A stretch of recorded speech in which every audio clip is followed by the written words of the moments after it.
Hi, I'm James Hamilton from Stumpy Nubs Woodworking Journal, and every woodworker needs to know how to make a raised panel. When you surround one of these with a frame, you have one of the most fundamental technologies of the craft, making it possible to build doors, chests, cabinets, and all sorts of casework where wide panels might otherwise cup or bow over time. We can make an entire video about the importance of frame and panel construction, and we just might down the road. But today we're going to concentrate on how to make a raised panel without expensive specialty tools.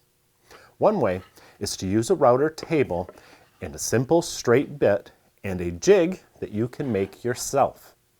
I made a set of plans for this jig, which you'll find on our website at stumpynubs.com. I'll also put a link to the plans in the description below this video.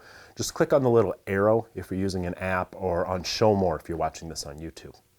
Now, this jig is not difficult to build with the information in those plans. So in this video, we'll concentrate on how to use it to create precise and repeatable raised panels quickly and easily. First, you have to know a little bit about how raised panels are constructed. The panel sits in a groove in a frame around it. Since the frame is typically 3/4 of an inch thick, the raised panel would protrude far proud of the frame if it were also made from 3/4 inch thick stock. The common solution is to use 9/16 inch thick stock for your panel, or to cut a rabbet around the back so the panel can sit back inside the frame.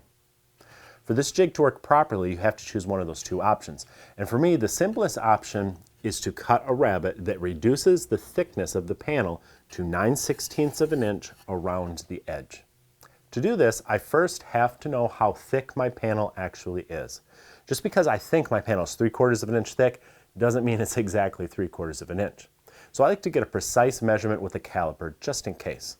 And sure enough, my stock measures a bit less than 3/4 of an inch at 0.647. I need to take that down to 9/16 of an inch, which according to the scale on the back of my caliper is 0.562. So subtract that from the 0.647 thickness of my panel stock, and I get 0.085. That's how much I have to take off, so that's the height to which I set my router bit. This jig is designed to leave a 1/2 inch tongue around the edge of my panel to fit in the grooves in the frame. So I've set my fence back to expose just a 1/2 inch of the bit, and I'm ready to back cut my panel. I always cut the end grain first, where tear out is most likely to occur. Then I clean up that tear out when I make the rest of my cuts along the grain. These rabbets created the back cut I needed to reduce the panel's thickness to 9/16 of an inch around the edges. But the tongue itself that will fit inside the grooves in the frame has to be further reduced to 1/4 inch thick. So I have to take some material off the front of the panel as well. 9/16 of an inch minus 1/4 equals 5/16 of an inch, or 0.312. I set my bit to that new height without moving the fence, and then I can cut another set of rabbets, this time on the front of the panel, creating a 1/4 inch thick tongue all the way around. What remains is a thick raised center, or a raised panel. But to make it more attractive, we have to bevel those edges that we raised in the center. And we can do that with the same straight router bit and our new jig.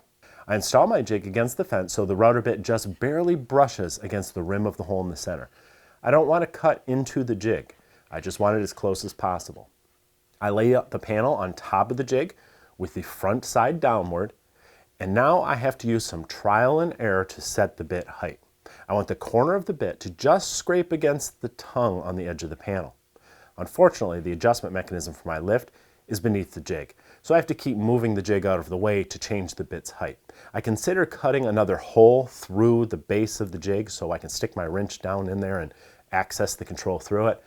But really, once I got this dialed in, I just measured the bit's final height, wrote it down, and I don't have to do this trial and error next time. With the bit height set, I clamp the jig to the fence, and I put a little wax on the jig parts that the panel will slide against for smoother operation.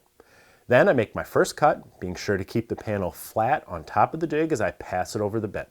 If you end up with a little shelf on the edge of the bevel, you need to raise your bit a little bit more. A properly set bit should create a bevel that meets the tongue as perfectly as possible. Mine left a very shallow line on the tongue. Now that should be hidden inside the groove in the frame once it's assembled, But just in case, you may lower your bit just the tiniest fraction so that line disappears.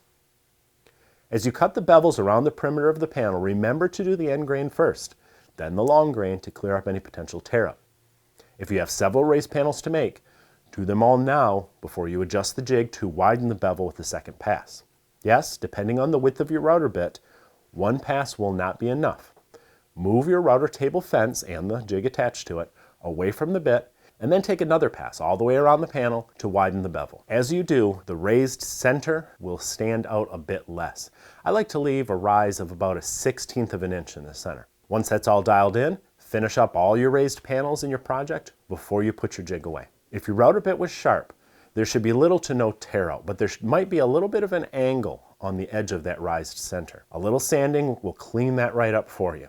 I like to use these carbide sanding blocks for that purpose because other than lasting forever, the grit's only on one side, so I can clean up and square up that little bit of a fillet without scarring the beveled surface that my block rubs against. Some adhesive back sandpaper on a wood scrap will do the job as well. In fact, you can make a custom block that's exactly as wide as the bevel for sanding those smooth too. I know I threw a lot of numbers at you in this video, but it's not complicated at all. Those same settings apply every time you use this jig, no matter what size the raised panel is. So why not just write them down on the bottom of the jig itself? Then you'll have them next time.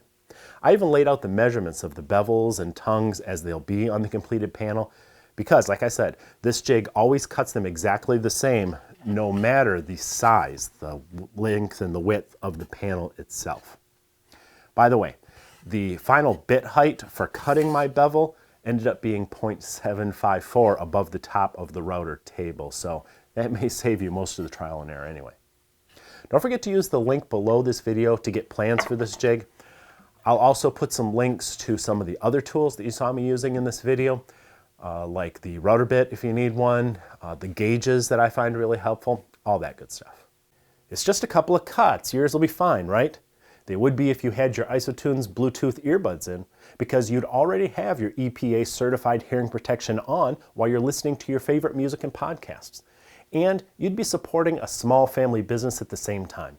Please use the link below this video to learn more and to show them that you support what we do as well. Wait, don't go yet. If you're new here, please subscribe and remember to ring the bell. I would really appreciate that. Give us a thumbs up, or better yet, leave us a comment. I always read them. And be sure to check out the latest issue of Stumpy Nubs Woodworking Journal. It's always packed with tips, tricks, and tutorials designed to make you a better woodworker.